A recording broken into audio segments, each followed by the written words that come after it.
Buongiorno, bentrovati per la nostra rassegna stampa, le prime pagine dei quotidiani nazionali e internazionali che oggi si concentrano sull'ennesima bordata di Trump contro il governo italiano, nel caso specifico contro il primo ministro italiano, cioè Giorgia Meloni, e poi ancora delle frecciate contro il Papa, che per certi versi risponde non direttamente a Trump, mentre invece non risponde per niente Giorgia Meloni. Si parla poi ovviamente della questione medio orientale, con questa tregua che resta sempre appesa a un filo, ma che sempre secondo Trump potrebbe portare alla fine delle ostilità entro il mese di aprile. E poi la psicosi legata ai consumi, ne abbiamo parlato tanto anche nei nostri telegiornali, quella legata al carburante, ad esempio fra le proteste degli autotrasportatori che vedono aumentare notevolmente il prezzo di quello che poi diventa il loro lavoro. Andiamo sul Corriere della Sera e andiamo a vedere i titoli che troviamo partendo proprio dalle parole di Trump, dal fatto che sia, leggiamo, senza freni proprio sul Corriere. Meloni che riceve Zelensky, l'accordo sui droni, perché ieri c'è stato anche questo importante incontro fra il primo ministro italiano e Zelensky, e domani a Parigi è previsto un vertice con Starmer e Merz, in questo vertice ristretto dei volenterosi. Il leader degli Stati Uniti con Giorgia il rapporto è cambiato, poi critica ancora il Papa e rilancia un post dove compare con Gesù. Questa è la situazione. Si parla anche, anzi c'è anche un'intervista a Tajani con gli Stati Uniti che devono capire, dice Tajani, l'alleanza serve anche a loro. Infine, dentro Hormuz, questa zona del mondo che è diventata ormai famosissima nell'ultimo mese, questo stretto che è fra l'Iran e l'Oman e chiaramente sta diventando crocevia della distribuzione. Lo è sempre stato, ma in questo momento del blocco delle navi che portano l'energia praticamente in tutto il mondo. Andiamo sempre attraverso il Corriere a fare un po' di approfondimento, sempre legato a Trump. Lo sapete, sono spesso e volentieri le sue parole che diventano incisive anche sotto l'aspetto dei mercati, perché ad ogni sollecitazione del Presidente degli Stati Uniti cambiano le borse. In questo caso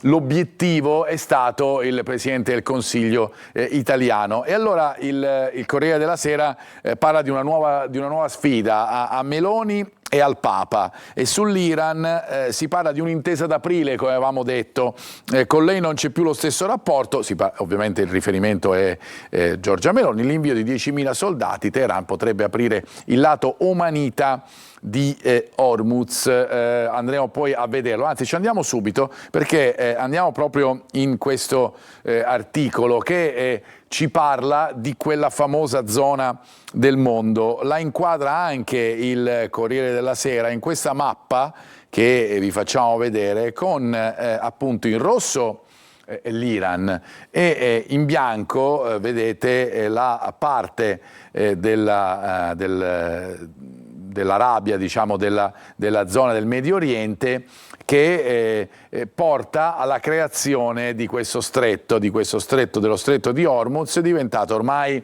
appunto famosissimo in questi giorni. Vedete appunto l'Iran da una parte e l'Oman e gli Emirati Arabi Uniti dall'altra. Qui si sfidano in tutto e per tutto le forze mondiali in questo momento per portare da una parte o dall'altra i destini di questa guerra e in generale dell'economia. Dentro Hormuz, nel punto più caldo del Golfo, con le navi bloccate sullo sfondo, qui almeno non suonano le sirene, a 30 km dall'Iran, fra i pescatori omaniti che fanno anche compere con i barchini. Da marzo sono spariti i turisti, come è successo in tante di quelle zone.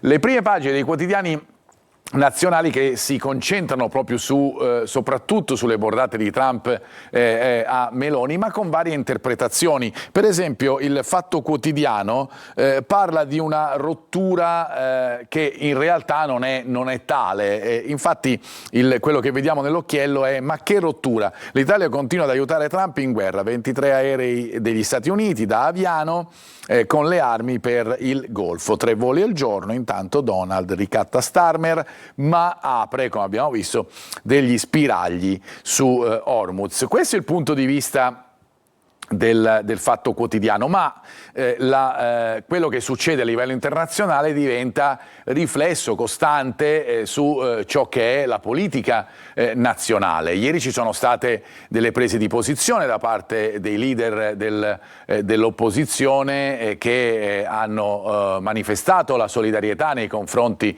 del governo e del primo ministro, ma con dei distinguo ovviamente. E allora si ritorna su questo, sulla Verità, con il titolo che troviamo, che è questo: ora la sinistra rimpiange Trump, le surreali reazioni allo scontro su Papa e guerra nel Golfo. Dopo aver passato più di un anno a dire che Meloni doveva prendere distanze dal leader della Casa Bianca, adesso le imputano di aver portato ai livelli più bassi i rapporti con gli Stati Uniti. Questo una chiave di lettura.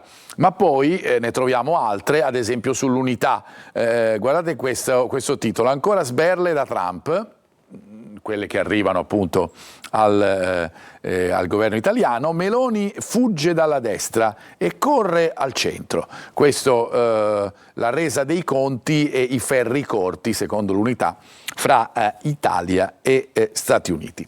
Vi dicevo che poi la crisi è chiaramente anche di natura economica, lo sappiamo benissimo quando andiamo a fare la spesa o verifichiamo le file che troviamo per i carburanti in praticamente tante zone d'Italia. Le abbiamo verificate nelle ore scorse e nelle nottate scorse.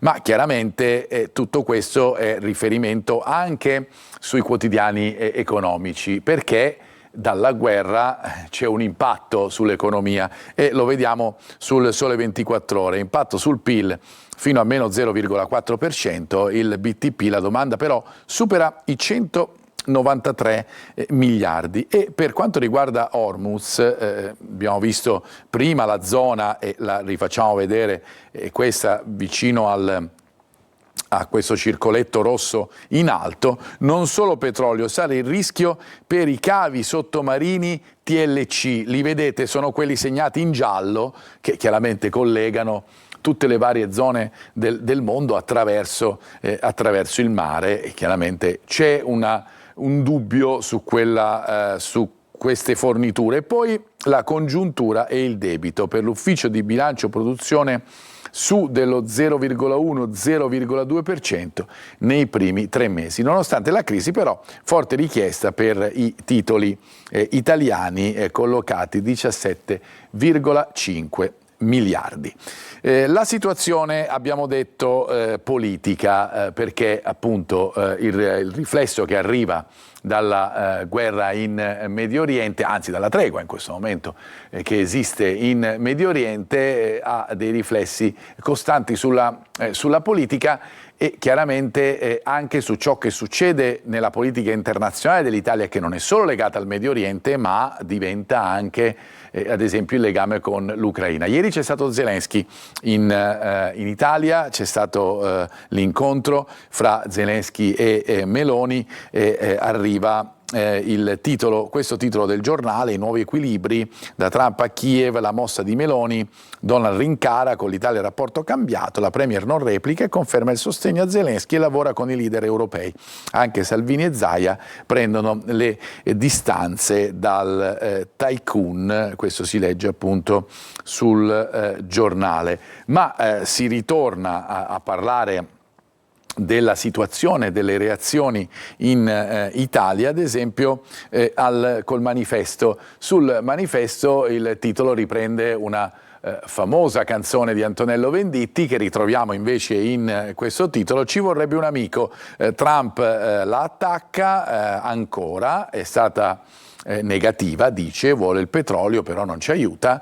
Meloni resta in silenzio in cerca di una nuova collocazione, secondo il quotidiano. Grandi abbracci e promesse di sostegno a Zelensky, che arriva a Roma ma se ne va a mani vuote, sempre appunto secondo il manifesto. Andiamo a vedere poi una notizia che comunque trova spazio sui vari quotidiani, è questa, quella del decreto sicurezza, che tanto ha fatto discutere, l'inasprimento di alcune misure. Il parere del Consiglio Superiore della Magistratura incide sulle libertà, tempi strettissimi per l'approvazione in Senato, ma il CSM appunto boccia questo decreto sicurezza. Ritornando alle questioni internazionali e nazionali, si ritrovano anche sull'altra voce con il titolo che parla appunto di questo incontro fra Roma e Kiev e di un patto, perché nella guerra invece dell'Oriente europeo un peso significativo l'hanno sempre avuto i droni. Ne abbiamo parlato spesso e volentieri del sorvolo dei droni su alcuni territori, ricordiamo ad esempio il tanto scalpore per il sorvolo dei droni russi sulla Polonia, ma in questo caso il titolo dell'altra voce parla di un patto sui droni. Meloni che vede Zelensky e rinnova il sostegno dell'Italia all'Ucraina, Trump che attacca ancora, la Premier risponde, secondo l'altra voce, ma non è che risponde direttamente a Trump, ma sono le parole che ha detto ieri: abbiamo fatto il nostro dovere.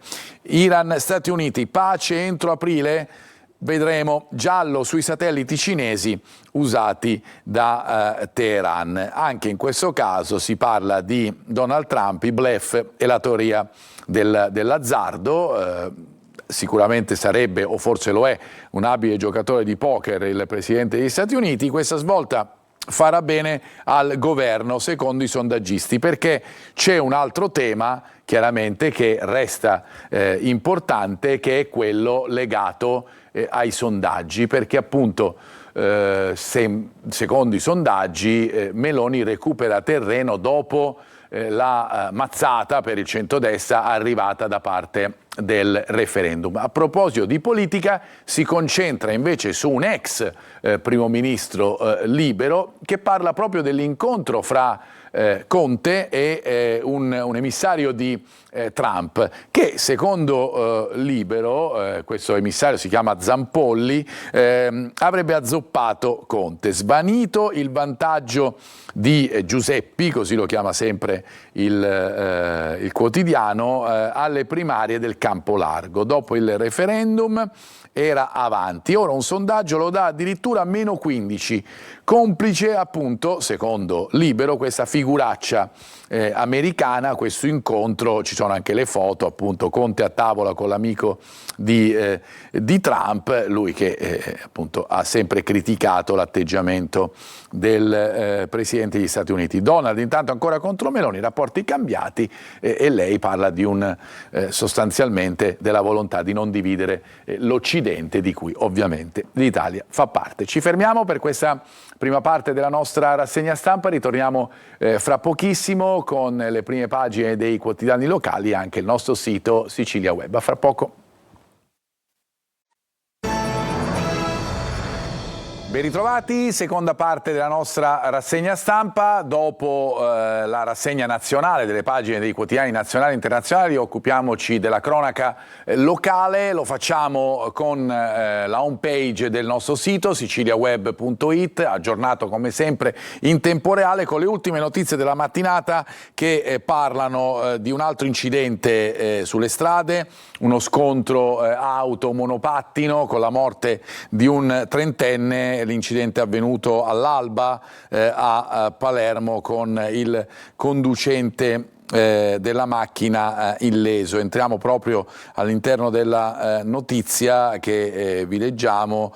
A causa del violento scontro il trentenne è stato sbalzato per diversi metri finendo su una macchina in sosta. Alla guida dell'auto c'era un ragazzo di 20 anni rimasto illeso. Sul posto ovviamente sono intervenuti il 118 e la polizia municipale. Un incidente avvenuto all'alba a Palermo, appunto, con il conducente dell'autovettura che è rimasto invece illeso. Torniamo alla prima pagina per farvi vedere altre notizie. L'impresa edile in odor di mafia con il maxi sequestro da 2 milioni e poi scorrendo la pagina di Sicilia Web, la home page, i servizi dei nostri telegiornali in evidenza, soprattutto le proteste da parte degli autotrasportatori, ne parleremo fra poco con le altre pagine dei quotidiani, così come parleremo fra pochissimo della frana di Niscemi con indagati gli ultimi 4 governatori, 12 milioni di euro inutilizzati in 13 sotto accusa.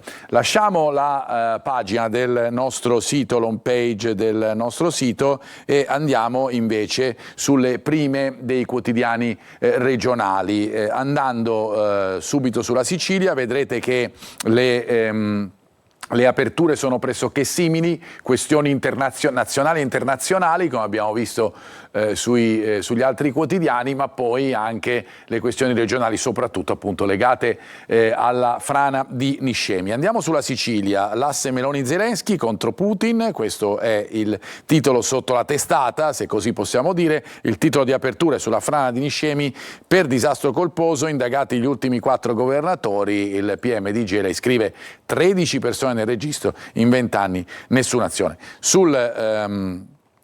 Sulla Sicilia c'è chiaramente anche il ribaltone Catania con Mimmo Toscano che torna sulla panchina rossaazzurra, con Viali che va via e con Pastore, il direttore sportivo dei rossazzurri, che è stato licenziato da parte del Catania, ha chiuso appunto il suo rapporto con i rossazzurri.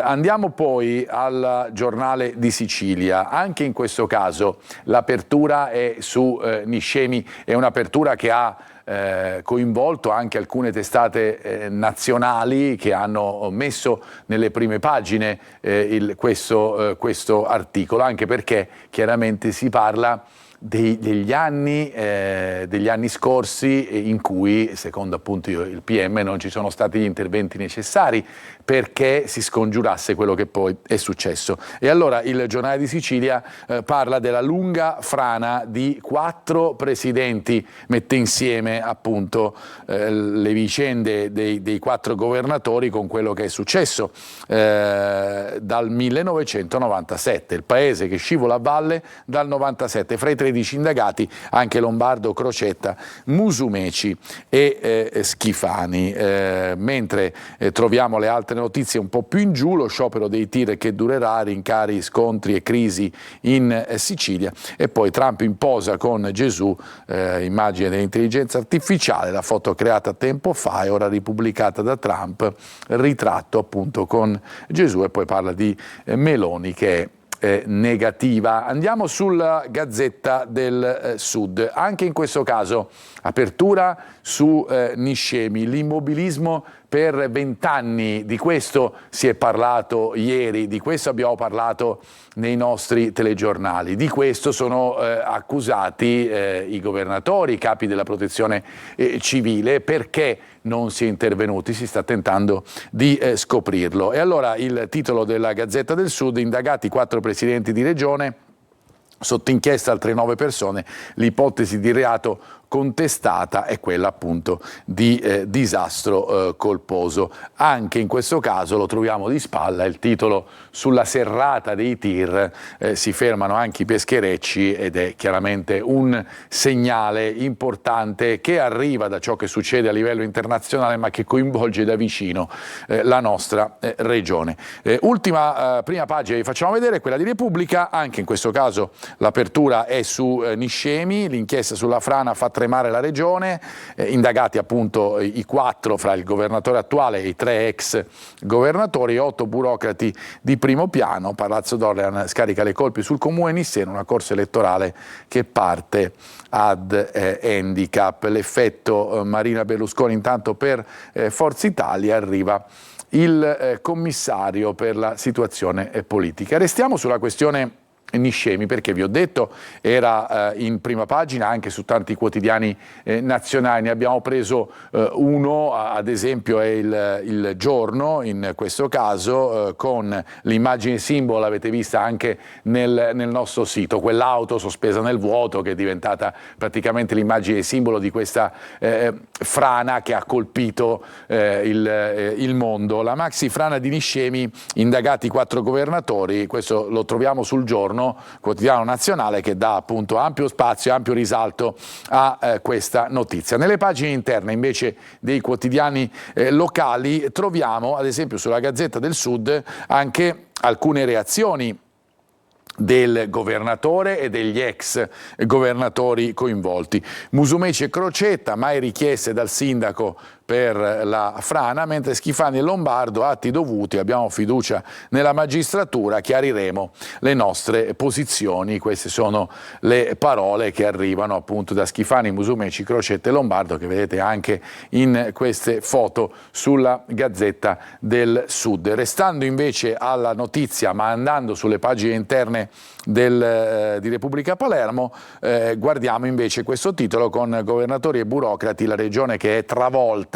dall'inchiesta su Niscemi, 4 presidenti e dirigenti di rilievo nel fascicolo sulla frana, sotto accusa, questo è il tema che resta sospeso, 16 anni di inerzia, un fiume di soldi non spesi, questo dice il PM, per rimettere a posto, per tentare di evitare quello che poi si vede in questa immagine, in questa foto che appunto, lo sappiamo, ha fatto il giro del mondo di questa frana, di questo baratro su cui si affaccia il paese di Niscemi.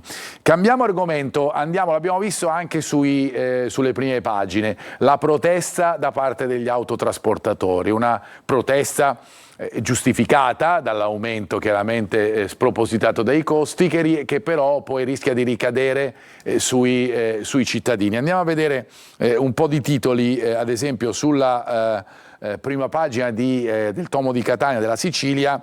Questo è il titolo: la protesta dell'autotrasporto crea psicosi e code ai distributori. Le avrete notate tutti nei giorni scorsi. Le associazioni, costo della polizza d'imbarco insostenibile, le proposte di Wilm e Cisal. Chiaramente il prezzo, il costo del lavoro in Sicilia diventa enorme, considerato anche le distanze e appunto il fatto che poi si debba prendere il traghetto e tutto quello che noi sappiamo per riuscire a portare il frutto del lavoro di queste persone nella nostra regione, sui banconi dei supermercati. Guardate qua ad esempio, blocco a oltranza per quanto riguarda i porti, per il calo gasolio, faremo finire le scorte, questo si legge su Repubblica. Dopo i tir si fermano anche i pescherecci, un'adesione quasi totale, l'allarme di Federdistribuzione con il peso che ricadrà sul consumatore. Ecco questa famosa catena che tutti conosciamo, in questo caso, che poi va a cadere sui 2 anelli più deboli, che sono i lavoratori e i consumatori, che chiaramente si ritrovano azzoppati da un lato i lavoratori e con più costi da sostenere i consumatori. A Catania piazzali semideserti, nel giro di 5 giorni i supermercati resteranno vuoti, questo si legge su Repubblica Palermo. E poi chiaramente c'è la situazione legata ad alcuni prodotti del territorio, prodotti noti, storici, importantissimi, che riempiono di colore e di sapore le tavole degli italiani e dei siciliani. Stiamo parlando del pomodoro di Pachino, il ciliegino, i magazzini sono pieni, lo sciopero preoccupa il comparto, si parla appunto di agricoltura e dunque, andando anche nelle pagine interne, eccola qui ancora un'immagine di questo fantastico, meraviglioso prodotto della nostra terra. Merce ferma in magazzino, così uccidete l'agricoltura, l'allarme del presidente del consorzio di tutela IGP pomodoro di Pachino, Sebastiano Fortunato. Tra aumenti e scioperi si condanna in tutti i modi chiaramente tutto il settore. Lasciamo la parte della cronaca e inoltriamoci invece nella ricca pagina sportiva che occuperà l'ultima parte della nostra rassegna, partendo dalla situazione del Catania. Dopo tante riflessioni e dopo le ipotesi che erano venute fuori nella serata di lunedì, ieri c'è stata la conferma del ritorno di Toscano sulla panchina del Catania al posto di Viali. È durato solo 4 giornate la parentesi di Viali in casa Catania. Ritorna Mimmo Toscano con l'obiettivo di riportare la squadra in Serie B attraverso i playoff promozione, ma non è l'unica novità di ieri. Intanto partiamo appunto dal ribaltone annunciato, lo vediamo sulla Sicilia, il Catania che richiama Toscano in panchina per provare a vincere, Viali e lo staff congedati dopo 4 turni. Oggi l'allenamento, domenica la sfida chiave contro il Potenza, bisogna vincere per conquistare la matematica certezza del secondo posto. Adesso una cosa è certa, nessuno potrà avere alibi, soprattutto ovviamente fra i giocatori che chiaramente hanno voluto il ritorno dell'allenatore. Ma ieri, vi dicevo, è stata anche la giornata dell'addio al Catania di Pastore. Pastore paga per tutti, il direttore sportivo, lo leggiamo sul quotidiano La Sicilia, ha cacciato il direttore sportivo, strana la mossa nel giorno del ritorno di Toscano, visto il rapporto tra i due, altrettanto insolito congedare un DS 3 mesi dopo la fine del mercato di riparazione. Ma diciamo che tante vicende legate ai direttori sportivi del Catania negli ultimi anni fanno capire che è un ruolo certamente complicato quello del direttore sportivo nel club rossazzurro. Questo per quanto riguarda il Catania, ci torneremo ovviamente anche ai nostri telegiornali. Velocemente le pagine dello sport del nazionale, con la Gazzetta dello Sport, diavolo di un 9 con il Milan che potrebbe insidiare la Juventus per prendersi per la prossima stagione Vlahovic in attacco, e per chiudere sul Corriere dello Sport, a proposito di Milan, c'è il gelo con Allegri. Max e il Milan sono sempre più distanti, i rapporti complicati, e chissà che non si aprano spiragli per quanto riguarda la nazionale. Noi ci fermiamo con lo sport per la nostra rassegna stampa, grazie per averci seguito e un buon proseguimento di giornata.